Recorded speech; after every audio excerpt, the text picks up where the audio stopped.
ఆమేన్. ఆమేన్. ఆమేన్. మంచిది. మనం ముందుకు వెళ్దాం. మరి జాయిన్ అవుతున్నారు చాలా మంది.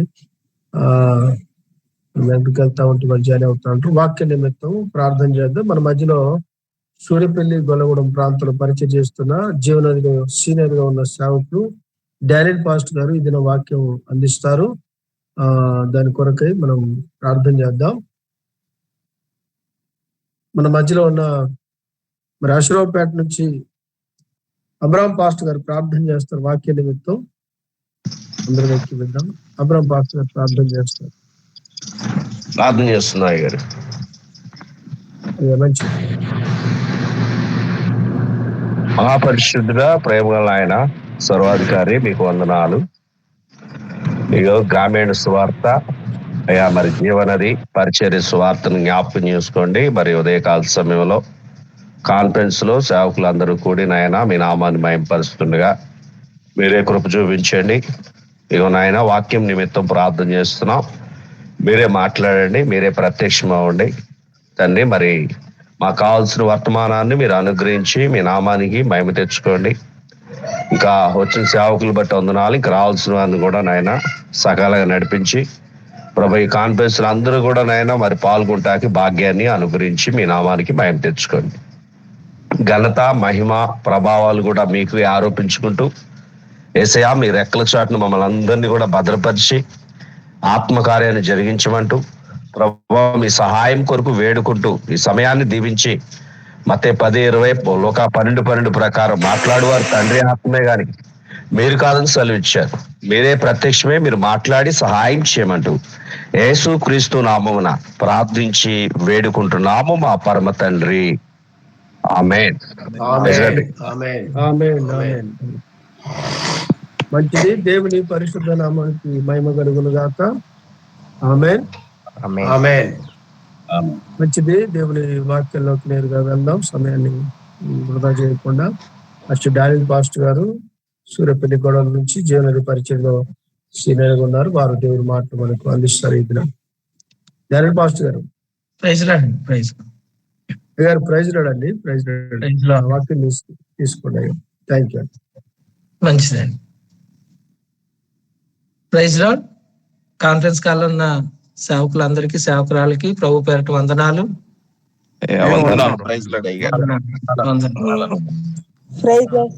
Praise Lord.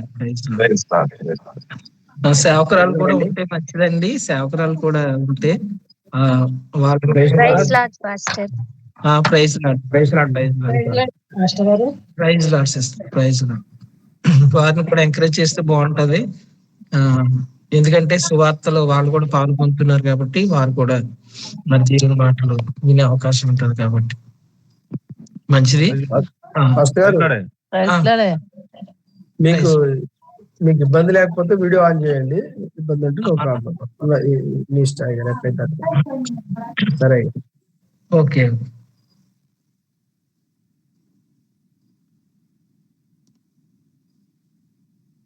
ప్రైజ్ లార్డ్ అండి. అందరికీ వందనాలు. మంచిది. థ్యాంక్ యూ అండి. Praise Lord. మంచిది. దేవుని వాక్యాన్ని మనం ధ్యానం చేసుకుందాం. దేవుడు నాకు ఇచ్చిన ఆలోచనను బట్టి ఈరోజు దేవుని మాటలు అందించడానికి మీ ముందుకు రావడం జరిగింది. ఇప్పటి వరకు పాటలు పాడి ప్రభువుని కనపరిచాం, ప్రార్థన చేశాం దేవుని సన్నిధిలో. మరి దేవుడే మరి నా ద్వారా మరి మనందరికీ ఆయన మాటలు అందించాలని నేను కూడా మనస్ఫూర్తిగా కోరుకుంటున్నాను. ఈరోజు ప్రత్యేకంగా అపోస్తల కార్యాల గ్రంథం మొదటి అధ్యాయం ధ్యానం చేద్దామని మరి నాకు దేవుడిచ్చిన ప్రేరేపణ. సార్ కూడా చెప్పారు ఈ మధ్య కాలంలో మాట్లాడుతున్నప్పుడు అపోస్తల కార్యాల గ్రంథం గురించి మాట్లాడితే బాగుంటది పాస్టర్ గారు. ఎందుకంటే అపోస్తల కార్యాల గ్రంథం అంతా యేసు ప్రభు వారిని గురించిన మరి సువార్తను మరి అపోస్తలులు అయిన వారు ఏ రీతిగా ప్రకటించారనేది. కాబట్టి ఆ గ్రంథాన్ని గురించి మనం ఎక్కువగా ధ్యానం చేస్తే బాగుంటదని మరి ఆలోచనతో మరి ఈరోజు మొదటి అధ్యాయాన్ని ధ్యానం చేయాలని మరి ఒక ఆలోచనతో మీ ముందుకు రావడం జరిగింది. ఒకసారి అపోస్తుల కార్యాల గ్రంథం గురించిన కొంత వివరణ, కొన్ని విషయాలు మీతో పంచుకోవాలని నేను ఆశపడుతున్నాను. అపోస్తుల కార్యాల గ్రంథం మరి సంఘం యొక్క ప్రారంభము ఏ రీతిగా జరిగిందనే విషయాన్ని మనకి తెలియజేస్తుంది. అంతేకాదు పరిశుద్ధాత్మ దేవుని గురించిన పాత్ర, అంటే పరిశుద్ధాత్మ దేవుడు సంఘానికి ఏ రీతిగా సహాయం చేశారు, సంఘము అభివృద్ధి చెందడానికి ఏ రీతిగా పరిశుద్ధాత్మ దేవుడు సహాయం చేశారనే విషయాల గురించి ఈ గ్రంథం తెలియజేస్తుంది. అలాగే సంఘం యొక్క అభివృద్ధిని గురించి కూడా మరి ఈ గ్రంథము తెలియజేస్తుంది. సంఘం మరి ఏ రీతిగా అభివృద్ధి చెందింది ఆ కాలంలో అనే విషయాలను కూడా ఈ గ్రంథం తెలియజేస్తుంది. అంతేకాదు మరి అపోస్తలులైన వారు, మొదటి సంఘంలో ఉన్నవారు ఏ రీతిగా ప్రభు కొరకు సాక్ష్యం ఇచ్చారో మరి ఈ గ్రంథం తెలియజేస్తుంది. వారు ఏ రీతిగా మరి ప్రభు కొరకు నిలబడ్డారో ఆ విషయాల గురించి. అంతేకాదు మరి ఆదిమ సంఘము ఎన్ని శ్రమలు వచ్చినప్పటికీ ఏ రీతిగా ఆ శ్రమల్లో మరి నిలబడిందో, ఆ శ్రమలని మరి జయిస్తూ ముందుకు వెళ్ళిందో అపోస్తల కార్యాల గ్రంథం మనకి తెలియజేస్తుంది. ఎవరైనా రాసుకోవాలని ఇంట్రెస్ట్ ఉన్న వాళ్ళు రాసుకోవచ్చండి. అంటే మనలో ఎక్కువ మంది మనమేమి బైబిల్ ట్రైనింగ్ చేయలేని వాళ్ళే నాకు తెలిసి. ఒకవేళ కొంతమంది ఉన్నారు, మంచిది. కాబట్టి తెలిసిన వాళ్ళు పర్వాలేదు, తెలియని వాళ్ళు ఎవరైనా ఉంటే విషయాలను కొంచెం మీరు రాసుకుంటే మీకు ఉపయోగకరంగా ఉంటుంది, మంచిది. అపోస్తల కార్యాల గ్రంథము కొంత వివరణ ఇంకా కొంచెం లోతుగా మీకు అందించాలని నేను ఆశపడుతున్నాను. క్రైస్తవ సంఘము ఎలా నెలకొల్పబడింది, ఇట్లు నడిపించబడుతుంది, ఇట్టి సమస్యలను ఎదుర్కొంటుంది అని వాటిని గురించిన చరిత్ర అపోస్తల కార్యాల గ్రంథంలో మనం చూస్తాం. పునరుత్థానుడైన యేసు మీద విశ్వాసం చేత, పరిశుద్ధాత్మ శక్తి చేత క్రైస్తవ విశ్వాసులు తమ సేవను ప్రారంభించారు. అంతేకాదు ఆయన గురించి సాక్ష్యం ఇచ్చుట, ఆయనను ప్రేమించుట యందును సేవ చేయుట యందును ఆత్మ అయిన దేవుడు వారికి ఎంతగానో సహాయం చేశారు. అందును బట్టే సంఘము అట్టి రీతిగా వృద్ధి చెందింది.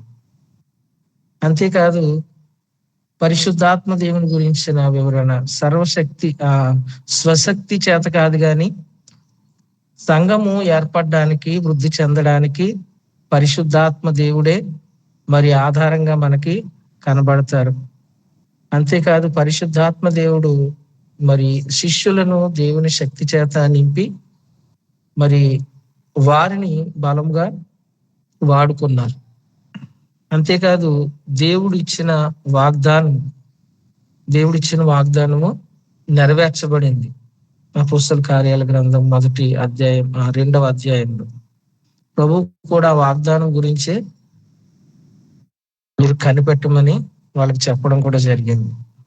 అంతేకాదు సంఘము ఎలా అభివృద్ధి పొందింది అనే విషయాన్ని గురించి చూస్తే, యెరూషలేము నుండి సిరియా, ఆఫ్రికా, ఆసియా, ఐరోపా మొదలగు దేశాలకు క్రైస్తవ విశ్వాసము శక్తివంతముగా వ్యాపించుటను గూర్చి చరిత్రను అపోస్తల కార్యములు మనకి చూపిస్తుంది. ప్రారంభ శతాబ్దంలోనే క్రైస్తవ విశ్వాసము యూదుల యొద్ద నుండి అన్యజనుల యొద్దకు వ్యాప్తి చెందింది. ఆ విధముగా ఇంచుమించుగా 39 పట్టణాలు, 30 దేశాలు, ఇంకా ఇతర దీవులు వ్యాపించుటకు మరి దేవుడు ఎంతగానో, పరిశుద్ధాత్మ దేవుడు సహాయం చేశారు. మరి ఆదిమ కాలంలోనే ఇంచుమించుగా 30 దేశాల్లో సువార్త అందించబడింది. ఇంకా సాక్ష్యం గురించి కనుక మనం ధ్యానం చేస్తే, పేతురు, యోహాను, ఫిలిప్పు, పౌలు, బర్నబా మొదలగు వారు వేల కొలది ఇతరులను క్రీస్తు పైగల తమ నూతన విశ్వాసమును గూర్చి సాక్ష్యం ఇచ్చుటలో వారు ఉత్సాహంగా ముందుకు కొనసాగారు. వ్యక్తిగత సాక్ష్యముల ద్వారా, వర్తమానముల ద్వారాను, అధికారుల ఎదుట ప్రతివాదముల ద్వారాను క్రీస్తుని గురించి సాక్ష్యం ఇచ్చారు. అన్ని స్థితిగతుల యందును ప్రజలకు ధైర్యంగా ముందు నిలబడి దేవుని వాక్యాన్ని వారు ప్రకటించారు, ప్రభువుకు సాక్ష్యం ఇచ్చారు. ఇంకా శ్రమల గురించి మనం చూస్తే చెరసాల యందు బంధింపబడటం ద్వారా, క్రూరముగా హింసించబడటం ద్వారా క్రైస్తవ విశ్వాసులు శ్రమలను పొందారు. అయితే ఆటంకములు అభివృద్ధికి బలముగా మారాయి. క్రైస్తవ విశ్వాసము మానవుడు కనుగొన్నది కాదు, అది దేవుని కార్యమని ఇది నిరూపిస్తుంది. కాబట్టి శ్రమల్లో ముందుకు వెళ్ళడం అనేది అది మానవ మాత్రం ద్వారా, అంటే మానవుల యొక్క శక్తి ద్వారా, ఆలోచన ద్వారా ఇది జరగదు. కానీ పరిశుద్ధాత్మ దేవుడే వారిని బలపరిచి శ్రమల్లో ధైర్యం ఇచ్చి ఆదరించి ముందుకు నడిపించారు. కాబట్టి ఇవి క్లుప్తంగా వివరణ అన్నమాట. మంచిది. ఇప్పుడు అపోస్తల కార్యాల గ్రంథము కొంచెం కోల్డ్ గా ఉందండి, దగ్గు వస్తుంది, దయచేసి క్షమించాలి.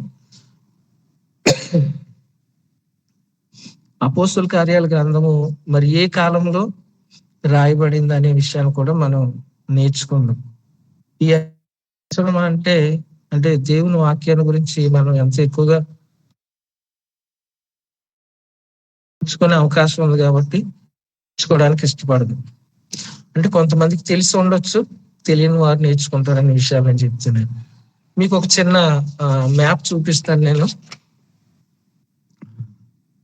మీకు క్లియర్ గా కనబడుతుందో లేదో, చిన్నగా ఉంది. మధ్యలో ఒక సిలువ ఉంది, మీరు చూసినట్లయితే రెడ్ కలర్ లో.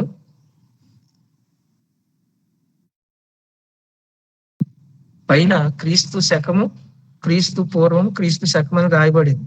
అంటే క్రీస్తు పూర్వం అంటే యేసు ప్రభు వారికి ముందు కాలం. క్రీస్తు శకం అంటే యేసు ప్రభు వారు పుట్టిన దగ్గర నుండి లెక్కింపబడే కాలం. మనందరికీ తెలుసు, యేసు ప్రభు వారు పుట్టిన దగ్గర నుండి కాలము రెండుగా విభాగింపబడింది. మనం కూడా చాలా సార్లు సువార్తలు ఈ మాటని పలుకుతూ ఉంటాం. కాబట్టి అంటే ఇక్కడ ఒక విషయాన్ని మనం గమనించాలి. ఏంటంటే క్రీస్తు శకం అంటే యేసయ్య దగ్గర నుంచి అంటే 1, 2, 3 ఇలా లెక్కించబడుతుంది. క్రీస్తు పూర్వం అంటే యేసు ప్రభు వారి దగ్గర నుంచి మళ్ళీ వెనక్కి లెక్కించబడుతుంది. 1, 2, 3 ఇలా వెనక్కి వెళ్తుంది అనమాట. ఇది కొంచెం మీరు గ్రహిస్తారని చూపిస్తున్నాను అంతే. ఇక్కడ ఇంచుమించుగా అబ్రహాము కాలం కనుక మనం చూస్తే 2091వ సంవత్సరం అని మరి కొంతమంది విశ్లేషకులు భావిస్తున్నారు అనమాట. అంటే 2000 సంవత్సరాల క్రితం, 2091 సంవత్సరాల క్రితం అబ్రహాము గారి కాలం, క్రీస్తు పూర్వం. ఇప్పుడు మనం క్రీస్తు శకము ఇంచుమించుగా 30వ సంవత్సరం నుంచి ఈ అపోస్తల కార్యాల గ్రంథం ప్రారంభించబడితే ఇంచుమించుగా 62 వరకు ఈ కాలాన్ని, ఈ మధ్యలో ఉన్న కాలాన్ని మనకి తెలియజేస్తుంది అనమాట. క్రీస్తు శకము 30వ సంవత్సరం నుంచి 62వ సంవత్సరం వరకు అపోస్తల కార్యాల గ్రంథం రాసినట్లుగా మనకి పెద్దలు తెలియజేస్తున్నారు. మంచిది. అంటే కాలం ఏ రీతిగా లెక్కించబడుతుందని ఒక ఐడియా రావడం కోసమని నేను ఈ విషయాలు మీకు చెప్పడం జరిగింది. అంటే సంఘం యొక్క ప్రారంభం అంటే యేసుక్రీస్తు ప్రభు వారు ఇంచుమించుగా 30 సంవత్సరాలు, 33.5 సంవత్సరాలు జీవించారు. అంటే 30వ సంవత్సరం నుంచి ఒక 3.5 సంవత్సరాలు ఆయన పరిచర్య చేశారని మనకి తెలియజేయబడుతుంది. కాబట్టి ఆయన ఇంచుమించుగా ఆరోహణమయ్యే సమయం నుండి మనం ఈ అపోస్తల కార్యాల గ్రంథము చూస్తాం అన్నమాట. ఈ అపోస్తల కార్యాల గ్రంథము రాసింది లోక వైద్యుడు అని బైబిల్ గ్రంథం తెలియజేస్తుంది. ఎందుకంటే ఆయన పౌలు గారితో కూడా ప్రయాణం చేశాడు. పౌలు గారు కూడా ఆయన గురించి వివరణ ఇస్తూ ఆయన వైద్యుడని మనకు తెలియజేస్తాడు. మొదటిగా లోకా సువార్త రాశాడు. దానికి కంటిన్యూషన్ గా ఈ అపోస్తుల కార్యాల గ్రంథం రాయడం జరిగింది. మనకు చూసినట్లయితే ఆ లూకా సువార్తలో ఉన్న చివరి మాటలు ఈ అపోస్తుల కార్యాల గ్రంథంలో ఉన్న మొదటి అధ్యాయంలో మాటలు అంటే అక్కడి నుంచి కలిసి ఉన్నట్లుగా మనం చూస్తాం. అంటే అక్కడ కొన్ని మాటలు కూడా ఇక్కడ మనకి కనిపిస్తాయి అన్నమాట. కాబట్టి లూకా గారు ఈ యొక్క గ్రంథాన్ని రాసినట్లుగా, లూకా గారు రాసిన ఈ 2 గ్రంథాలు కూడా చాలా ప్రాముఖ్యమైనవి. ఎందుకంటే ఆయన మామూలుగా గ్రంథం రాయడమే కాదు, ఆ గ్రంథంలో చాలా విషయాలు, అంటే అప్పుడు భౌతిక సంబంధమైన విషయాలు, అలాగే చారిత్రక సంబంధమైన విషయాలు, ఆచార వ్యవహారాలు, ఇవన్నిటి గురించి కూడా ఆయన చాలా వివరంగా రాశారు. అందుకని ఈ 2 గ్రంథాలకు కూడా చాలా విలువ అనేది ఉందన్నమాట. అంటే ఆధారాలు ఉన్నాయి, చాలా ఎవిడెన్స్ ఉన్నాయి ఈ 2 గ్రంథాలకి. లూకా గారు అపోస్తుల కార్యాల గ్రంథము అలాగే లూకా సువార్త కూడా ఏమని ప్రారంభిస్తారంటే ఓ దెయోఫిలా అని ప్రారంభిస్తారు. ఓ దెయోఫిలా.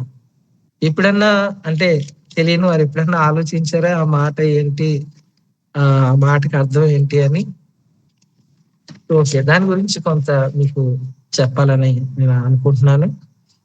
దెయోఫిలా అంటే ఎవరు, ఎవరికి లూకా గారు ఈ సువార్త గాని అపోస్తుల కార్యాల గ్రంథం గాని రాశారు అనే విషయాన్ని మనం క్లుప్తంగా మీకు అర్థమయ్యేలా చెప్తాం. దెయోఫిలా నీరో చక్రవర్తి ఎదుట పౌలు కొరకు వ్యాజ్యం ఆడినవాడు. ఇతనికి అంటే ఎవరికి, లూకా గారికి సమీప స్నేహితుడు, లూకా గారికి స్నేహితుడు ఈయన, న్యాయవాదిగా ఉన్నాడు ఈయన. అంతేకాదు ఈ పేరు కలిగిన 2 ప్రధాన యాజకులు గురించి కూడా జోసఫస్ అంటే చరిత్రకారుడైన జోసఫస్ గారు తెలియజేశారనమాట. పేరు యొక్క అర్థం ఏంటంటే దేవుణ్ణి ప్రేమించువాడు అన్నది, అంటే దేవుణ్ణి ప్రేమించేవాడని అర్థం. ఘనత వహించిన వాడు అని పిలువబడుటకు తగిన ప్రజా ప్రఖ్యాతి గలవాడిగా ప్రసిద్ధి చెందాడు ఈయన. అంతేకాదు ఇతడు విషయములను తెలుసుకొని వాంఛగలిగిన వాడు.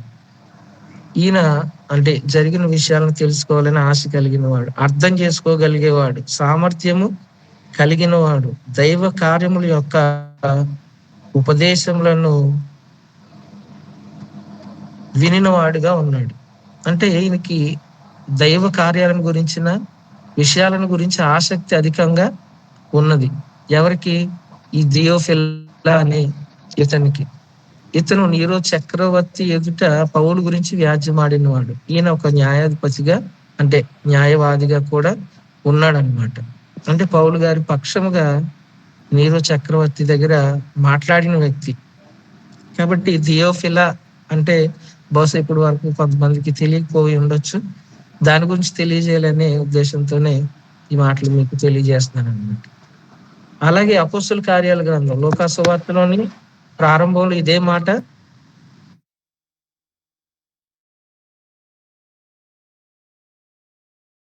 రాశారు. ఈ మొదటి అధ్యాయంలో ఏ విషయాలు ఉన్నాయనేది మనం ఒకసారి చూద్దాం.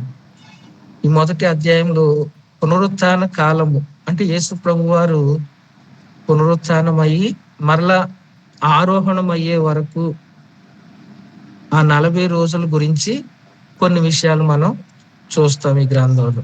అంతేకాదు యేసు ప్రభు వారు శిష్యులకి ఇచ్చిన చివరి ఆజ్ఞ, ఆయన వెళ్ళిపోతూ శిష్యుల్ని ఏం చేయాలని చెప్పారు అనే విషయాన్ని కూడా మనం చూస్తాం.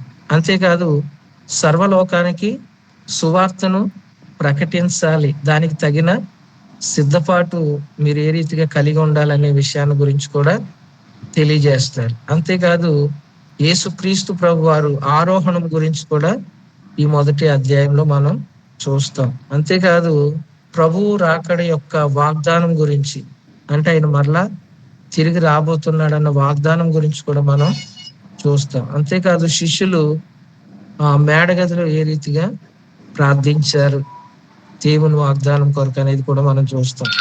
అంతేకాదు ఇస్కరియోతు యోధాను గురించిన ఒక డిస్కర్షన్, అంటే అతని గురించిన ఒక పేతురు ఏ రీతిగా అతని గురించి మాట్లాడాడు పేతురు ప్రసంగంలో అన్న విషయాన్ని కూడా మనం చూస్తాం. అంతేకాదు ఇస్కరియోతు యోధా ప్లేస్ లో, అంటే ఇస్కరియోతు యోధాకి బదులుగా మరలా ఆ స్థానాన్ని ఎవరి కొరకు, ఎవరిని ఎన్నుకోవాలి ఆ స్థానం కొరకు అని మరి వాళ్ళు ఆలోచన చేసి మరి దేవుని యొక్క సహాయాన్ని బట్టి మత్తయ్యను మరి 11 మంది అపోస్తుల్లో మరి ఒక అపోస్తలుడు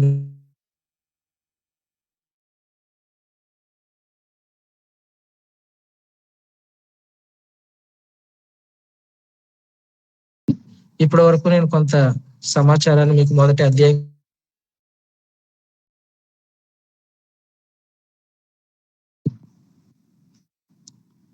మొదటి వచనం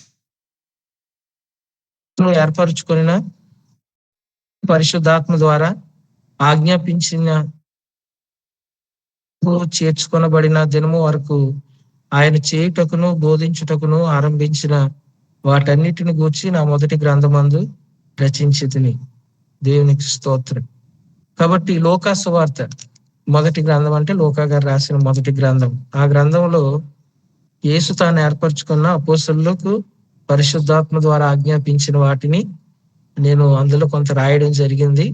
తర్వాత ఆయన పరమునకు చేర్చుకొనబడిన దినం వరకు ఆయన చేయుటకును బోధించుటకును ఆరంభించిన వాటన్నిటిని గురించి మొదటి గ్రంథంలో నేను రాశాను. అంటే యేసు ప్రభు వారి యొక్క బోధలు, ఆయన కార్యాలను గురించి అపోస్తలు లోకా సువార్తలో నేను రాశానని చెప్తున్నాను. ఆయన శ్రమ పడిన తర్వాత 40 దినముల వరకు వారికి కనబడుచు దేవుని రాజ్య విషయములను గురించి బోధించుచు అనేక ప్రమాణములను చూపి వారికి తన్ను తాను సజీవునిగా కనబరుచుకొనెను. యేసు ప్రభు వారు మరణించిన తర్వాత శిష్యులందరూ కూడా చెదిరిపోయారు. ఈ విషయం మనందరికీ తెలుసు. చెదిరిపోయి వారు ఒక భయంతో వారు దాక్కున్నట్లుగా మనం చూస్తాం. పేతురు గారు కూడా మరలా తిరిగి వలలు వేయడానికి వెళ్ళిపోయారు. శిష్యుల్లో చాలా మంది ఆయనతో వెళ్ళారు. ఈ విషయాలని మనకు తెలుసు. కానీ మరలా యేసు ప్రభు వారు ఆయన పునరుత్థానుడైన తర్వాత 3వ రోజు పునరుత్థానుడై తర్వాత శిష్యులకి కనిపించడం జరిగింది. ఇంచుమించుగా ఆయన 40 రోజులు సమయం ఆయన వారికి కనిపిస్తూ వచ్చారు. కొన్ని సందర్భాల్లో వారికి కనిపిస్తూ వచ్చారు. యేసుక్రీస్తు ప్రభు వారు ఏ రీతిగా పునరుత్థానుడు అయ్యాడు అనే విషయాన్ని వాళ్ళు కళ్ళారా చూడలేదు. అంటే సమాధిలో నుండి ఏ రీతిగా బయటకు వచ్చారు, ఎలా సమాధిని గెలిచారు అన్న విషయం వారికి తెలియదు. అందుకని కొంతమంది ఇంకా అవిశ్వాసంతో ఉండిపోయారు. ఆయన లేచాడు అంటే కొంతమంది నమ్మలేకపోయారు. దాని కొరకు ఆయన ప్రత్యక్షంగా తను తాను కనబరుచుకున్నాడు. వారికి విశ్వాసాన్ని కలగజేయడం కొరకు. మనందరికీ తెలుసు, తోమ అంటాడు, శిష్యులు చెప్పినప్పుడు ప్రభు వచ్చారు, ఆయన మేము చూసామంటే ఆయన గాయాల్లో వేలు పెడితే గాని నేను నమ్మనని అంటాడు.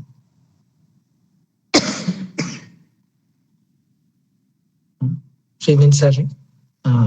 కాబట్టి ఆయన గాయాల్లో వేలు పెడితే గాని నేను నమ్మనని తోమ గారు అంటారు. ఆ తోమ గారే భారతదేశానికి సువార్త అందించారు. తర్వాత యేసు ప్రభు వారి యొక్క ప్రత్యక్షత చూసిన తర్వాత ఆయన విశ్వసించి ఆయన మన భారతదేశంలో సువార్త అందించారు. ఈ విషయం మనకు తెలుసు. కాబట్టి వాళ్ళని బలపరచడం కొరకు, శిష్యుల్లో విశ్వాసాన్ని నింపడం కొరకు, శిష్యుల్ని ధైర్యపరచడం కొరకు ఆయన అనేక మార్లు వారికి ప్రత్యక్షమై వారితో మాట్లాడారు. కొన్ని రుజువులు చూపించారు. అంటే ఇప్పుడు మనం చెప్పినట్లుగా కొన్ని రుజువులు, అంటే వాళ్ళందరూ భయపడతారు, అమ్మో భూతమేమో అని. దాని గురించి ఆయన వివరంగా చెప్తారు. నా కాళ్ళు చేతులు చూడండి. ఆ తోమ విషయంలో కూడా నా గాయాల్లో వేలు పెట్టండి. కాబట్టి అలా కొన్ని రుజువులు వాళ్ళకి ఆయన చూపించారు అన్నమాట. ఇంకా ఆయన వారిని కలుసుకొని ఇలాగ ఆజ్ఞాపించాడు, మీరు యెరూషలేము నుండి వెళ్ళక నా వలన వినిన తండ్రి యొక్క వాగ్దానం కొరకు కనిపెట్టండి. ఇది చాలా ప్రాముఖ్యమైన ఆజ్ఞ. యేసు ప్రభు వారు చివరిగా వారికి ఇచ్చిన ఆజ్ఞ ఏంటంటే, మీరు యెరూషలేమును విడిచి వెళ్ళొద్దు, మీరు ఇక్కడే ఉండండి, దేవుని వాగ్దానం కొరకు మీరు కనిపెట్టి ప్రార్థన చేయండి. ఇప్పుడు మీరు చేయవలసింది ఏంటంటే, మొదటిగా ప్రార్థన. ఎందుకొరకు ప్రార్థన చేయాలి? దేవుని వాగ్దానం నెరవేర్చబడాలని ప్రార్థన చేయాలి. మీరు దాని కొరకు ప్రార్థన చేసినప్పుడు దాన్ని మీరు పొందుకుంటారు అని యేసు ప్రభు వారు చెప్పడం జరిగింది. ముఖ్యంగా మనం సువార్త ప్రకటించేటప్పుడు అందరూ రక్షణ పొందాలన్నది దేవుని చిత్తమే. కానీ మనము ఖచ్చితంగా ఆ చిత్తం నెరవేర్చబడాలని దేవుని సన్నిధిలో ప్రార్థన చేయాలి. ప్రార్థన చేయడమే కాదు, దేవుడు ఏదైతే వాగ్దానం ఇచ్చారో ఆ వాగ్దానము నెరవేర్చబడాలని మనం ప్రార్థన చేయాలి. నెరవేర్చబడాలంటే ఇంకా మనము ఏం పొందుకోవాలనే విషయాల గురించి కూడా అక్కడ కింద చెప్తాడు ఆయన. యోహాను నీళ్లలో బాప్తిజం ఇచ్చాను కానీ కొద్ది దినముల్లోగా మీరు పరిశుద్ధాత్మలో బాప్తిజం పొందుతారు. యోహాను గారు వాళ్ళకి నీళ్లలో బాప్తిజం ఇచ్చారు. ఆయన వద్దకు వచ్చిన వారు, మీరు మారు మనసు నిమిత్తమై వచ్చి బాప్తిజం పొందండి అని ఒక పిలుపునిచ్చారు. ఆ పిలుపుని విని అనేక మంది నీళ్లలో బాప్తిజం పొందారు. ఆ తర్వాత ఆయన ఏమంటాడంటే, నా వెనక వచ్చేవాడు నాకంటే బలవంతుడు, ఆయన ఆత్మలోను అగ్నిలోను మీకు బాప్తిజం ఇస్తాడని చెప్తారు. అదే మాట ఇక్కడ కూడా చెప్తారు. యోహాను నీళ్లలో బాప్తిజం ఇచ్చాను కానీ కొద్ది దినముల్లోగా మీరు పరిశుద్ధాత్మలో బాప్తిస్మము పొందుదురు. దేవునికి స్తోత్రం. పరిశుద్ధాత్మలో బాప్తిజము అంటే బాప్తిజము ఒక ఎత్తు అయితే పరిశుద్ధాత్మను పొందుకోవడం కూడా ఒక ఎత్తు. చాలా సార్లు మనం పరిశుద్ధాత్మ లేకుండా ఏ వ్యక్తి యేసు ప్రభు వారిని ప్రభువుగా అంగీకరించడని మనలో చాలా మంది అంటూ ఉంటారు. మంచిది, ఒక వ్యక్తిలో ఆయన దేవుడని విశ్వాసం కలగడం ఒక ఎత్తు, కానీ దేవుని శక్తిని పొందుకోవడం ఒక ఎత్తు. బాప్తిజం పొందిన వెంటనే పరిశుద్ధాత్మ మనలో ఉన్నాడు అని చాలాసార్లు మనం అనుకుంటాం. కానీ యేసు ప్రభు వారు కూడా ఏం చెప్పారంటే, వాళ్ళు ఆయనతో ఉన్నారు, ఆయన కార్యాలన్నీ చూశారు, సువార్తను ప్రకటిస్తున్నారు, అప్పటికి కొన్ని అద్భుతాలు కూడా వాళ్ళు చేశారు. కానీ యేసు ప్రభు వారు ఏం చెప్పారు? మీరు కనిపెట్టి ప్రార్థన చేయండి, తండ్రి వాగ్దానం నెరవేర్చబడాలి అని వాళ్ళకి చెప్పారు. అంతేకాదు, యోహాను మీకు నీళ్లలో బాప్తిజం ఇచ్చాడు కానీ మీరు ఆత్మలో బాప్తిజం పొందాలి అని చెప్పాడు. ఇది వేరొకరు ఎవరైనా చెప్తే మనం దీన్ని అంతగా అంటే ఆలోచించవలసిన అవసరం లేదు. ఇది స్వయాన ప్రభువే చెప్పారు. కాబట్టి బాప్తిజం పొందుకున్న తర్వాత పరిశుద్ధాత్మ అభిషేకం అనేది కూడా ఉంటదండి. అంటే కొంతమందికి, మీలో కూడా కొంతమందికి అలాంటి అనుభవం ఉండుండొచ్చు. అంటే దేవుని శక్తి మనల్ని అంటే ఒక సందర్భంలో తాకినట్లుగా మనం అనుభవించడం, పరిశుద్ధాత్మను పొందుకోవడం అంటే అది అనుభవించిన వారికి తెలుస్తుంది ఖచ్చితంగా. కాబట్టి వాళ్ళు పరిశుద్ధాత్మను పొందాలని ప్రభువు వాళ్ళకి ఖచ్చితంగా చెప్పారు. కాబట్టి వారు కూడి వచ్చినప్పుడు, ప్రభువా ఈ కాలమందు ఇశ్రాయేలుకు రాజ్యం మరలా అనుగ్రహించదు అని ఆయనను అడిగారు.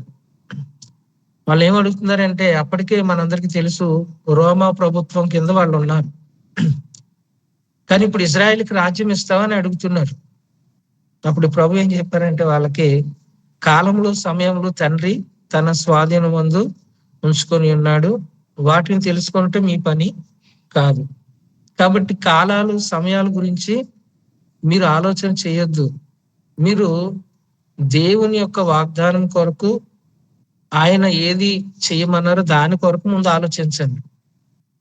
ఇజ్రాయేల్కి రాజ్యం ఎప్పుడు వస్తుందా, ఇలాంటి వాటి కొరకు మీరు ఎక్కువగా ఆలోచన చేయొద్దు. ఎందుకంటే కాలంలో సమయంలో దేవుని యొక్క ఆధీనంలో ఉన్నాయి.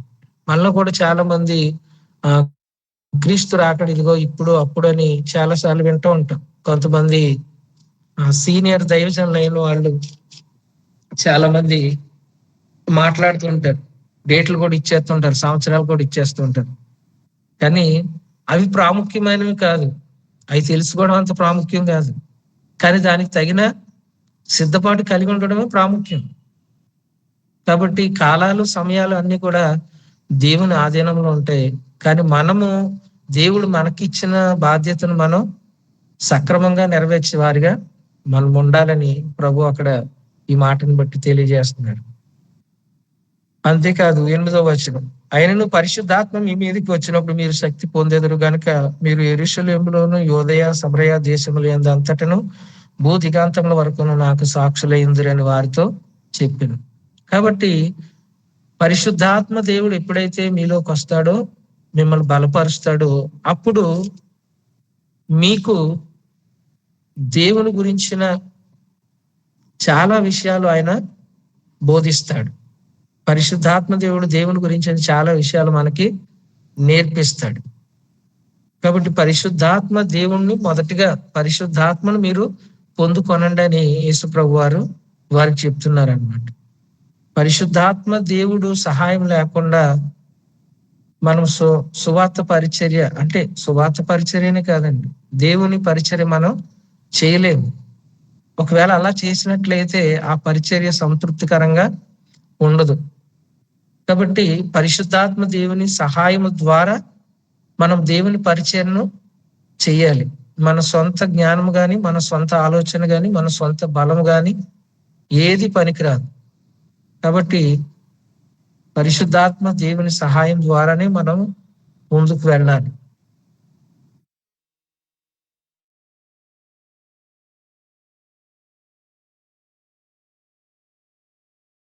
ఎవరు వినరు, ఎవరు అంగీకరించరు.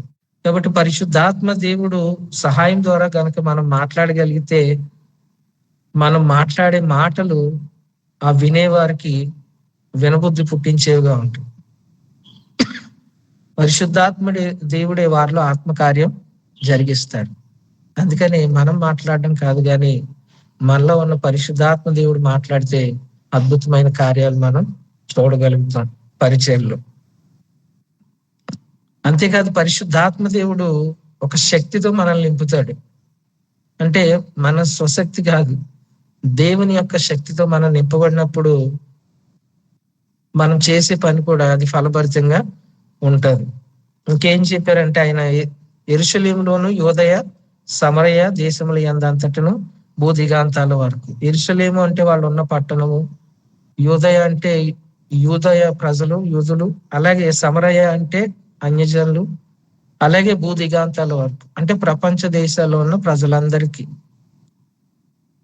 మీరు సాక్షులై ఉంటారు. ఇందాక మనం మొదటిగా ధ్యానం చేసినప్పుడు ఇంచుమించుగా వారు 30 దేశాల్లో సువార్తను ప్రకటించారని మనం చూసాం. చాలా తక్కువ కాలంలో అండి వారు దేవుని పనిని విస్తారంగా చేశారు. చాలా తక్కువ కాలంలో దానికి తగిన ప్రతిఫలం కూడా వాళ్ళు చూశారు. ఎందుకంటే పరిశుద్ధాత్మ దేవుని యొక్క కార్యాలు, అపోస్తుల కార్యాలు అంటే పరిశుద్ధాత్మ దేవుని కార్యాలే. కాబట్టి అద్భుతంగా పరిశుద్ధాత్మ దేవుడు వారికి సహాయం చేశారు. పరిశుద్ధాత్మ దేవుని సహాయం ద్వారా వాళ్ళు అనేక సార్లు మరణం వారి ముందు ఉన్నప్పటికీ మరణాన్ని ఎదిరించి వాళ్ళు దేవునికి సాక్ష్యం ఇచ్చారు. కాబట్టి దేవుని ఆత్మ మనలో ఉన్నప్పుడు మనం దేనికి భయపడే వారిగా ఉండము. దేవుడే మనకి సహాయం చేస్తాడు, దేవుడే మనల్ని బలపరుస్తాడు. అంతేకాదు 9వ వచనం, ఈ మాటలు చెప్పి వారు చూచుచుండగా ఆయన ఆరోహణం ఆయను, అప్పుడు వారి కనులకు కనబడకుండా ఒక మేఘం ఆయనను కొనిపోయింది. ఈ మాటలు చెప్పిన తర్వాత యేసు ప్రభు వారు ఆరోహణం అయ్యారు. వాళ్ళందరూ చూస్తుండగా వారి ముందే ఆరోహణం అయ్యారు. ఆయన పునరుత్థానాన్ని వాళ్ళు చూడలేదు, కానీ ఆయన ఆరోహణను మాత్రం వాళ్ళందరూ చూశారు. ఆయన పరమునకు ఏ రీతిగా వెళ్ళారు అనేది. కాబట్టి వాళ్ళకి విశ్వాసం కలగడానికే వారి కళ్ళ ముందు ఆయన ఆరోహణం అయ్యాడు. ఆ కింద మనం చూసినట్లయితే ఆయన వెళ్ళుచుండగా వారు ఆకాశం వైపు తేరు చూచుచుండ్రు. ఇదిగో తెల్లని వస్త్రములు ధరించుకున్న 2 మనుషులు వారి యొద్ద నిలిచిరి. వాళ్ళు ఏం చెప్తున్నారంటే, గలిలయ మనుషులారా, మీరు ఎందుకు నిలిచి ఆకాశం వైపు చూచుచున్నారు? మీ యొద్ద నుండి పరలోకమునకు చేర్చుకొనబడిన ఈ యేసే ఏ రీతిగా పరలోకమునకు వెళ్ళుట మీరు చూచితురు, ఆ రీతిగా ఆయన తిరిగి వచ్చునని వారితో చెప్పాను. ఇద్దరు తెల్లని వస్త్రాలు ధరించుకున్న మనుషులు వాళ్ళకి చెప్తున్నారు, ఆయన ఏ రీతిగా కొనుక్కోబడ్డాడో మరలా తిరిగి ఆ రీతిగానే వస్తాడు. ఆ ఇద్దరు ఎవరంటే మనకి యేసు ప్రభు వారి పునరుత్థాన సమయంలో కూడా కనిపిస్తారు. అక్కడ ఇద్దరు మనుషులు అక్కడ ఆయన సమాధి దగ్గర ఉన్నట్టు వారు దేవదూతలుగా అక్కడ రాయబడతాడు. కాబట్టి ఆ ఇద్దరు దేవదూతలు వారికి ఏం చెప్తున్నారంటే ఆయన మరలా తిరిగి వస్తాడు. మీరు ఏ రీతిగా ఆయన వెళ్ళడం చూస్తున్నారు, తిరిగి ఆ రీతిగానే ఆయన మరలా తిరిగి వస్తాడు అని చెప్తున్నారు. అప్పుడు వారు ఒలీవల వనబడిన కొండ నుండి యెరూషలేమునకు తిరిగి వెళ్ళిరి. ఆ కొండ యెరూషలేమునకు విశ్రాంతి దినమున నడవదగినంత సమీపముగా ఉన్నది. ఈ ఒలీవల కొండ కూడా చాలా ప్రాముఖ్యమైనది. ఈ ఒలీవల కొండకు చాలా ప్రసిద్ధి ఉన్నది. యేసు ప్రభు వారు అనేక సమయాల్లో ఈ ఒలీవల వనములో ప్రార్థన చేశారు. ఆయన ఆరోహణం అయినప్పుడు కూడా ఈ ఒలీవల కొండ మీదే ఆరోహణం అయ్యారు. ఆయన దిగి వచ్చేటప్పుడు కూడా మరలా అదే స్థలానికి వస్తారు. కాబట్టి ఆ ఒలీవల వనమునకు చాలా ప్రత్యేకత ఉన్నది. వారు పట్టణంలో ప్రవేశించి తాము బస చేయుచుండిన మేడగదిలోనికి ఎక్కిపోయిరి. వారెవరనగా పేతురు, యోహాను, యాకోబు, ఆంద్రియా, ఫిలిప్పు, తోమా, బర్తలోమయి, అల్ఫయి కుమారుడగు యాకోబు, జెలోతు అనబడిన సీమోను, యాకోబు కుమారుడగు యోధా అనువారు. వీరందరూ వీరితో కూడా కొందరు స్త్రీలను, యేసు తల్లి అయిన మరియయు ఆయన సహోదరులను ఏక మనసుతో ఎడతెగక ప్రార్థన చేయుచుండిరి. మంచిది. శిష్యులు 11 మంది ఉన్నారు. ఎందుకంటే అప్పటికి యోధా లేడు కాబట్టి ఈ శిష్యులందరినీ యేసు ప్రభు వారు ఏర్పరచుకున్నారు. 12 మందిని ప్రత్యేకంగా ఆయన ఏర్పరచుకున్నారు. అంటే ఇంకా శిష్యులు లేరంటే ఉన్నారు, ఇంకా చాలా మంది ఉన్నారు. స్త్రీలు, పురుషులు కూడా ఉన్నారు. వాళ్ళు కూడా ప్రభువుని వెంబడించారు. కానీ ప్రత్యేకంగా ఆయన మాత్రం ఎన్నుకున్నది 12 మందిని. అంటే అనేక మందిగా 12 మందిని ఆయన పిలుస్తారు పేరు పెట్టి. మనం చూస్తాం లూకా సువార్తలో 6వ అధ్యాయంలో అనుకుంటా ఆయన పిలుస్తారు వాళ్ళందరినీ. కాబట్టి వాళ్ళందరూ కూడా ఆ సమయంలో వాళ్ళతో పాటు కొందరు స్త్రీలు కూడా ఉన్నారు. అందులో తల్లి అయిన మరియ కూడా ఉంది. వాళ్ళందరూ కూడా మేడగదిలో ప్రార్థన చేశారు. ఈ మేడగదికి కూడా ఒక ప్రత్యేకత ఉంది. యేసు ప్రభు వారు ఆయన పస్కా ఎక్కడ సిద్ధపరచాలి ప్రభు అని అడిగితే లూకా సువార్త 22వ అధ్యాయంలో ఆయన చెప్తారు కదా, పస్కాను మీరు వెళ్ళి ఒక గ్రామంలోనికి వెళ్ళండి, అక్కడ ఒక మనుషుడు మీకు నీళ్ల కుండ పట్టుకుని ఎదురవుతాడు, ఆయన అడగండి ప్రభు ఇలాగా సిద్ధపరచడానికి ఒక గది కావాలంటే అతను మిమ్మల్ని తీసుకెళ్లి మేడ గదిని చూపిస్తాడు, అక్కడ సిద్ధపరచండి. అంటే యేసు ప్రభు వారికి ముందే తెలుసు ఆ మేడ గదిని గురించి. కాబట్టి ఆయన సర్వజ్ఞాని, ఆయన సమస్త ఎరిగిన వాడు గనుక ముందుగానే మేడ గది గురించి వాళ్ళకి చెప్పడం జరిగింది. అక్కడే ఆయన వాళ్ళతో కలిసి రొట్టెను అలాగే రసాన్ని తీసుకున్నారు. అంటే పస్కాను ఆచరించారు వాళ్ళతో పాటుగా ప్రభు. కాబట్టి మళ్ళా తిరిగి వాళ్ళందరూ అక్కడికే వెళ్ళారు. అక్కడే వాళ్ళు ఎడతెగక ప్రార్థన చేశారు. ఆ కాలమందు ఇంచుమించు 120 మంది సహోదరులు కూడి ఉండగా పేతురు వారి మధ్య నిలబడి ఈ రీతిగా మాట్లాడాడు. ఏమనంటే, సహోదరులారా, యేసును పట్టుకొనిన వారికి త్రోవ చూపుని యోధాను గూర్చి పరిశుద్ధాత్మ దావీదు ద్వారా పూర్వం పలికిన లేఖనము నెరవేరవలసి ఉండెను. అతడు మనలో ఒకడుగా ఎంచబడిన వాడై ఈ పరిచర్లో పాలు పొందెను. ఈ యోధ ద్రోహము వలన సంపాదించిన రోకాలనిచ్చి ఒక పొలము కొనెను. అతడు తల్ల క్రిందులుగా పడి నడిమికి బద్దలైనందున అతని ప్రేగులన్నీ బయటకి వచ్చెను. ఈ సంగతి యెరూషలేములో కాపురం ఉన్న వారందరికీ తెలియవచ్చెను గనక వారి భాషలో ఆ పొలము అకేల్దామా అనబడి ఉన్నది. దానికి రక్త భూమి అని అర్థము. ఇందుకు ప్రమాణముగా అతని ఇల్లు పాడైపోవును గాక, దానిలో ఎవడను కాపురం ఉండకపోవును గాక, అతని ఉద్యోగం వేరొకడు తీసుకొనును గాక అని కీర్తన గ్రంథంలో వ్రాయబడి ఉన్నది. 109వ కీర్తనలో 8వ వచనంలో మనము ఈ ప్రవచనాన్ని మనం చూస్తాం. అంతేకాదు ఇంకా జకర్యా గ్రంథం 11, 12, 13 వచనాల్లో కూడా మనం దీని గురించిన ఒక ప్రవచనాన్ని మనం చూస్తాం అనమాట. అంటే యోధా ఏ రీతిగా వెండి నాణ్యాలకి ఆయన్ని అమ్మేస్తాడు అనే ప్రవచనాలు, ఆ ప్రవచనాలన్నీ ఇక్కడ నెరవేర్చబడ్డాయి. దాని గురించి పేతురు గారు ఎత్తిపడుతూ మాట్లాడుతున్నాడు. కాబట్టి యోహాను బాప్తిజం ఇచ్చినది మొదలుకొని ప్రభువైన యేసు మన యొద్ద నుండి పరమునకు చేర్చుకొనబడిన దినము వరకు ఆయన మన మధ్య సంచరించుచుండిన కాలమంతియు మనతో కలిసి ఉన్న వీరిలో ఒకడు మనతో కూడా ఆయన పునరుత్థానమును గూర్చి సాక్షి అయి ఉండుట ఆవశ్యకమని చెప్పాను. అంటే ఆ 12 మందిలో ఇంకా కొంతమంది 12 మందితో కలిసి ఇంకా కొంతమంది ఉన్నారు. వాళ్ళు కూడా యేసు ప్రభు వారిని దగ్గరగా వెంబడించారు. కాబట్టి ఇప్పుడు యోధా యొక్క స్థానం ఎవరికి ఇవ్వాలి అంటే, ఎవరైతే ఆయనను వెంబడించారో, ఆయన కార్యాలను ప్రత్యక్షంగా చూశారో వారిలో ఒకరిని మనము ఈ యోధా ప్లేస్ లో మనము ఎన్నుకోవాలని పేతురు గారు అక్కడ స్పష్టంగా చెప్తున్నారు. ఇప్పుడు ఆయన గురించి ప్రకటించాలి అంటే ఆయన గురించి తెలుసున్న వాళ్ళు మాత్రమే ధైర్యంగా చెప్పగలరు. ఇప్పుడు ఆయన గురించి తెలియని వారిని ఎన్నుకుంటే ఆయన గురించి చెప్పలేదు. అలాగే మనం కూడా యేసు ప్రభు వారి గురించి తెలుసుకుని ఉంటేనే ఆయన గురించి చెప్పగలం.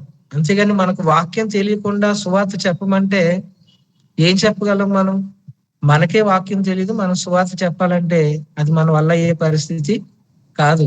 కాబట్టి ఆయన గురించి మనం ఎంత ఎక్కువగా తెలుసుకుంటే అంత ఎక్కువగా మనము ఆయన గురించి సాక్షులుగా ఉండగలుగుతాం, ఆయన గురించి ఎక్కువగా చెప్పగలుగుతాం. అందుకే వాక్యము చాలా ప్రాముఖ్యం. వాక్యం తెలియకుండా పరిచర్య చేసేస్తాను అంటే అది ఎంత మాత్రము సరైనది కాదండి.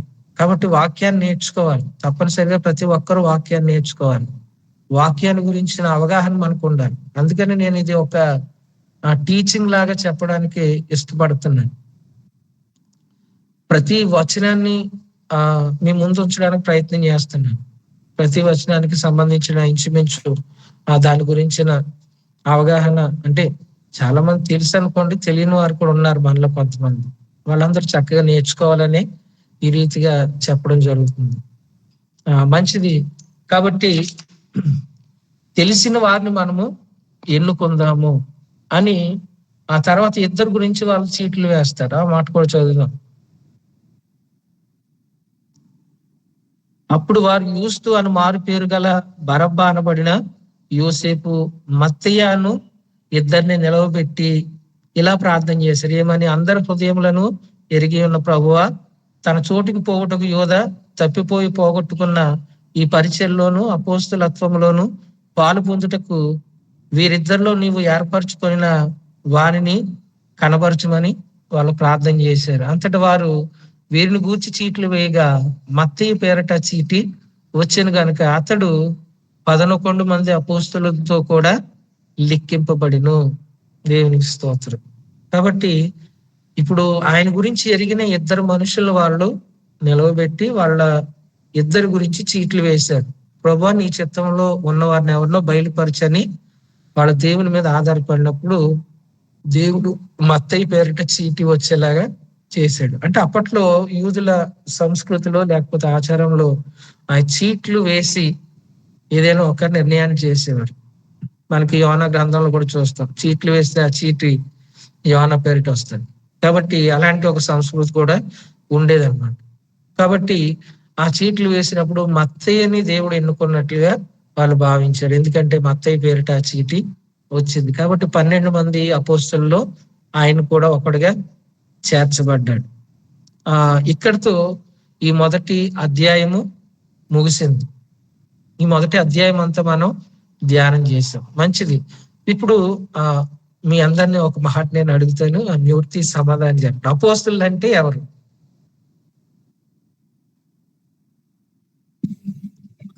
పంపబడిన వారు, అభిషేకించబడి పంపబడిన వారు సార్. ఓకే.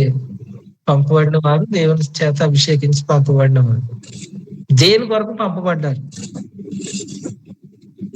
ఆయన పని కొరకై. దేవుని స్వార్థ ప్రజలకు ప్రకటించబడటానికి. దేవుని సువార్త ప్రజలకు ప్రకటించబడ్డానికి. మంచిది, మీరు చెప్పిన ఆన్సర్లన్నీ కరెక్టే. ఈ 12 మంది చివరికి ఏమయ్యారు? వీళ్ళ ముగింపు 12 మంది ముగింపు. 12 మంది మార్చబడ్డారండి? కాదు సార్, 11 మంది.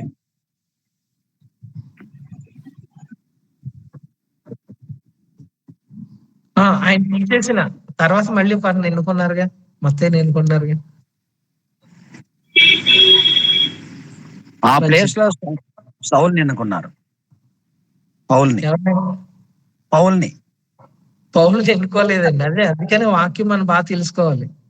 నేను ఇప్పుడే చదివి ఈ లెక్కలో లేడు. 12 మంది లెక్కలో కాదండి. యోహాను గారు హతసాక్షిగా మార్చబడలేదు సార్.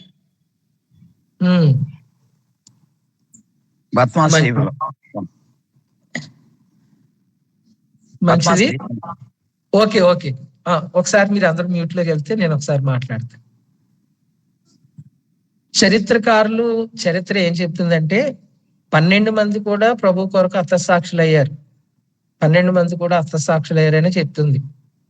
కాబట్టి మనం ఇప్పుడు ఈ 12 మంది అపోస్తలులు ఎవరంటే పిలువబడిన వారు, లేకపోతే పంపబడిన వారు, దేవుని ఆత్మచేత అభిషేకించబడి దేవుని పని కొరకు నియమించబడిన వారని మనం ఇలా ఆన్సర్లు చెప్పాం.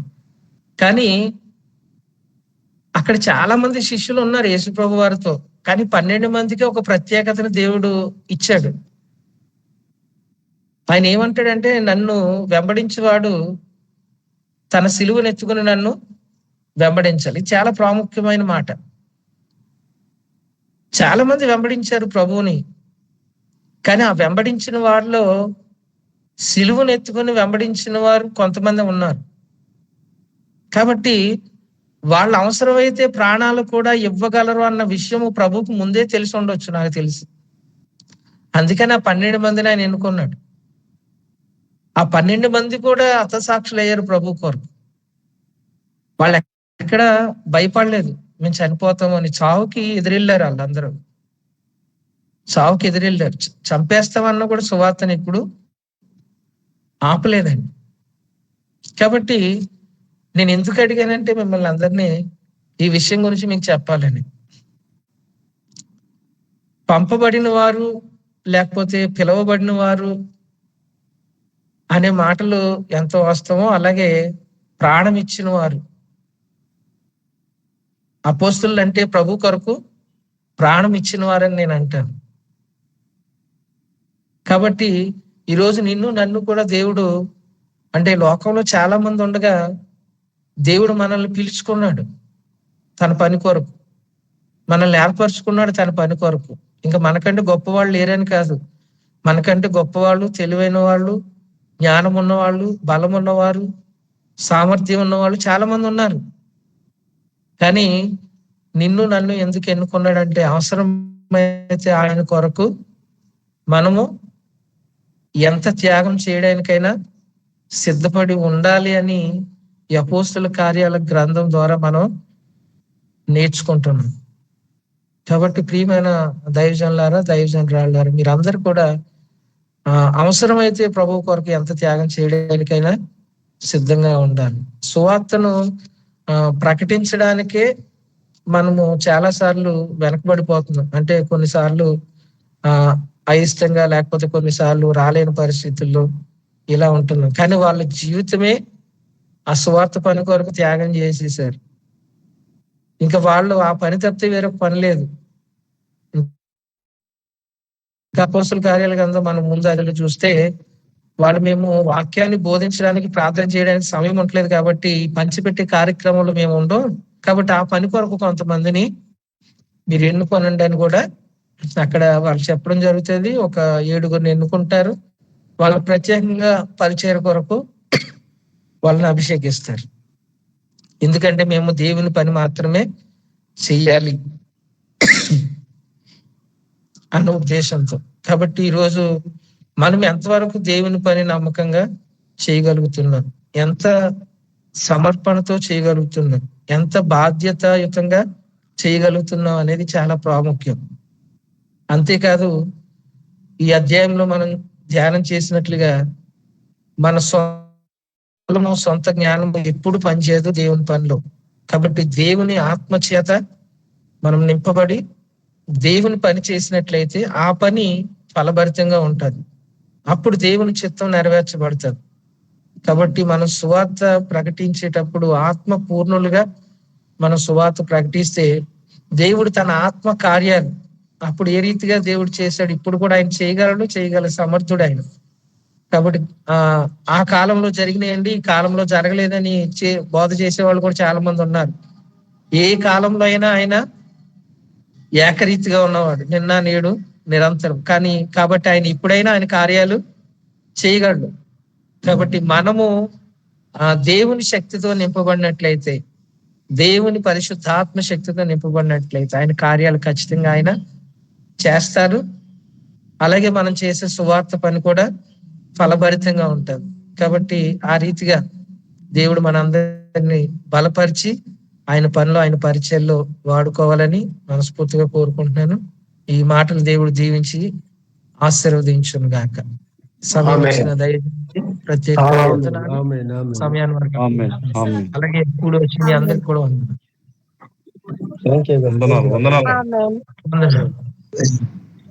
వందనాలు పాస్టర్ గారు. వందనాలు ఫస్ట్. గారు ప్రైజ్ నీటిలోకి వెళ్దాం. చక్కని విషయాలు అపోస్తుల కార్యగ్రంథం నుంచి మనకు అందించిన దేవుని సేవకులు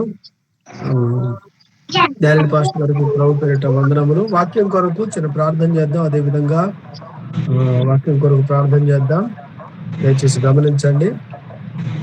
పాస్టర్ జోసఫ్ గారు జీవనది ట్రెజరర్ ఉన్నారు. జోసఫ్ పాస్టర్ గారు జీవనది పరిచయ ట్రెజరర్ గారు. పాస్టర్ గారు ప్రైజ్ లార్డ్ అండి. అయ్యారు విత్తబడ్డ వాక్యం కొరకు ప్రార్థన చేయండి అయ్యారు. ప్రతి హృదయం ఫలించాలి. ప్రార్థన చేసుకుందాం. అందరూ ప్రార్థనలోకి వెళ్దాం. పరిశుద్ధుడా, ప్రేమ కలిగిన మా ప్రియ పరలోకపు తండ్రి, కృపా సత్య సంపూర్ణుడా, మీకే కృతజ్ఞతాస్తుతులు స్తోత్రాలు చెల్లిస్తున్నాం తండ్రి. జీవనది గ్రామీణ స్వార్థ పరిచర్య ద్వారా మీరు ఏర్పాటు చేసిన ఈ గూగుల్ మీట్ కాన్ఫరెన్స్ కాల్ని బట్టి మీకు వందనాలు, స్తోత్రాలు. ప్రభా, నీ స్వార్థ ప్రకటించడానికి కావలసిన ప్రభా సిద్ధపాటును ప్రభా నీ వాక్యం నుండి ప్రభా మాకు నేర్పుతూ మమ్మల్ని బలపరుస్తూ స్థిరపరుస్తున్న మా దేవా మీకు వందనాలు, స్తోత్రాలు చెల్లిస్తున్నాను.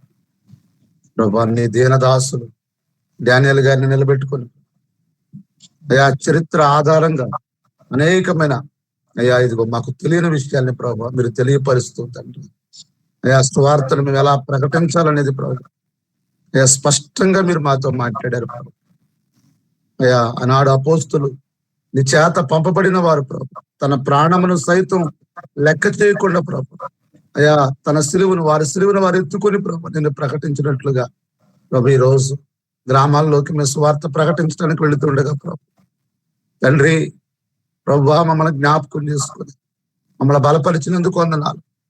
అయా ఇంకా స్వార్థ ప్రకటించడానికి అయా మేము ప్రభా అయా కంఫర్ట్ల కొరకు అయా ప్రభా మేము ఇంకా అయా మా సంతోషం కొరకు ఉన్నామేమో, నేను ఇబ్బంది అవుతుందని ఆలోచిస్తున్నామేమో తండ్రి.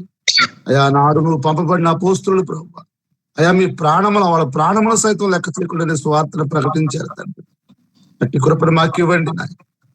అయా మా సౌకర్యాల కొరకు మా క్షేమం కొరకు కాదు కానీ నీ నామాన్ని ప్రచురించాలి ప్రభా. నీ గుణాతిశయములను ప్రచురపరచుటకు కావలసిన ఆత్మీయ శక్తిని మాకు అనుగ్రహించమని ప్రార్థిస్తున్నాను. నీకు వందనాలు, స్తోత్రాలయ.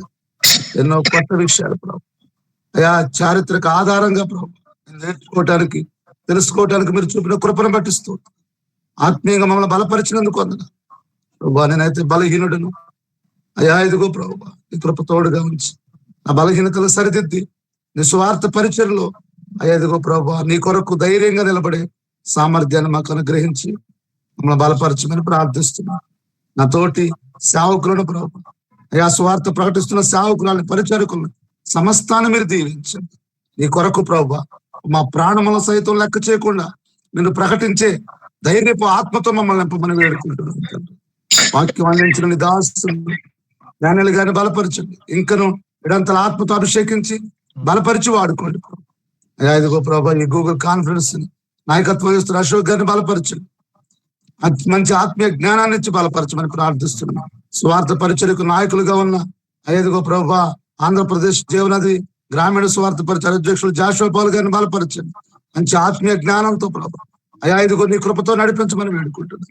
రాయలసీమ అధ్యక్షులు శేఖర్ గారిని బలపరచండి, ఇంకను స్థిరపరచండి ప్రభు. అయా ఇదిగో ప్రభు బలమైన పాత్రగా వాడుకోండి. అయ్యా ఇదిగో అశోక్ గారిని బలపరచండి తండ్రి. అయా ఇదిగో తెలంగాణ అధ్యక్షులు బలపరిచి దీవించండి నాయన ప్రభా. ఇదిగో నేను 3 టీములు ప్రభా స్వార్థకు వెళుతుండగా అయా మీ కృపతో మమ్మల్ని బలపరిచి ఈ పరిచర్య అంతని వెనుకొని నడిపిస్తున్న ఈ దాసులు మా ప్రియులు డేవిడ్ క్యాఫా గారి వారి కుటుంబాన్ని మీరు దీవించండి.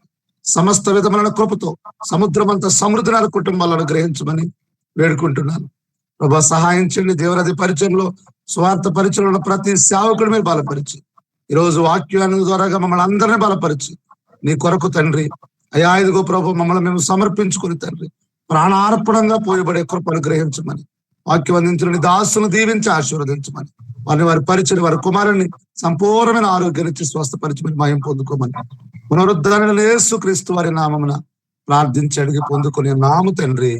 ఆమేన్. ఆమేన్. ఆంధ్రప్రదేశ్ గ్రామీణ స్వార్థ పరిచర్య జాషువా పాల్ గారు బ్లెస్సింగ్స్ ఇస్తారు.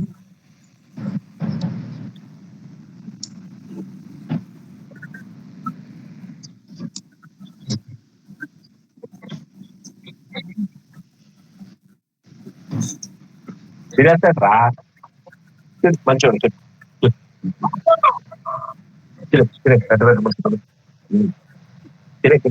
అన్నయ్య 5 నిమిషాలు. ప్రార్థించిన దోషం జాషువా పాల్ గారికి వందనాలు. చక్కని వాక్యం అందించిన డానియల్ పాస్టర్ గారికి మరొకసారి ప్రభుత్వం థ్యాంక్ యూ అయ్య గారు, డానియల్ గారు. ప్రైజ్ లార్డ్ అశోక్ అయ్య గారు. ప్రైజ్ లార్డ్ అండి. Praise Lord. చాలా చక్కని వాక్యాలు అందించారు అయ్య గారు. చాలా వందనాలు. చరిత్రాత్మకంగా ఆత్మీయంగా బలపరిచిన వందనాలు. పాలు పొందిన ప్రతి ఒక్కరికి నాయకులందరికీ వందనాలు. మరలా వచ్చే నెల 3 లేకపోతే 4 శనివారం కలుద్దాం. థ్యాంక్ యూ అండి. అందరికి వందనాలు. Thank you. ప్రైజ్ లార్డ్ అయ్య గారు. వందనాలు. చాలా ఇన్ఫర్మేషన్ ఇచ్చారు. దేవుడు మీ ద్వారా మమ్మల్ని అందరిని బలపరిచారు. Thank you.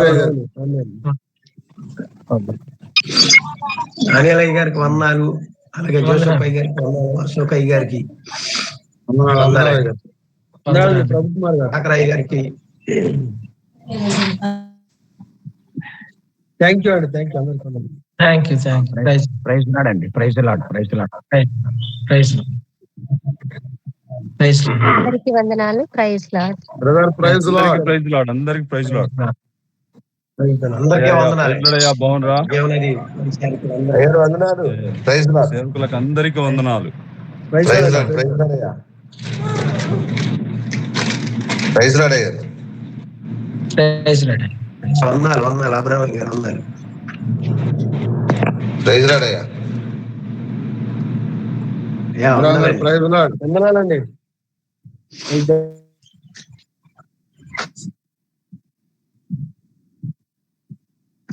పెట్టులా అదేలే అబ్రా గారు. ప్రైజ్ లార్డ్ అండి. జోసఫ్ గారు అదే గారు.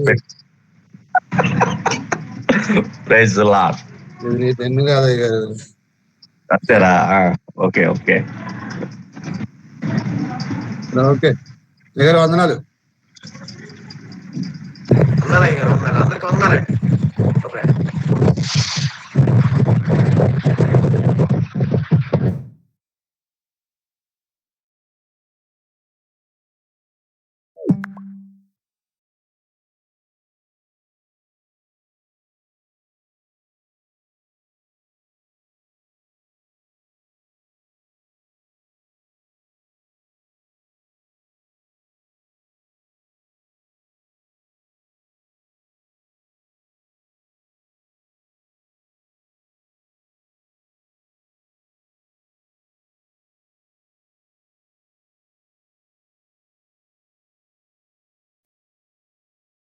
ఆమేన్. ఆమేన్ ఆమేన్. మంచిది, మనం ముందుకు వెళ్దాం. మరి జాయిన్ అవుతున్నారు చాలా మంది. ఎందుకు వెళ్తా ఉంటే జాయిన్ అవుతా ఉంటారు. వాక్య నిమిత్తం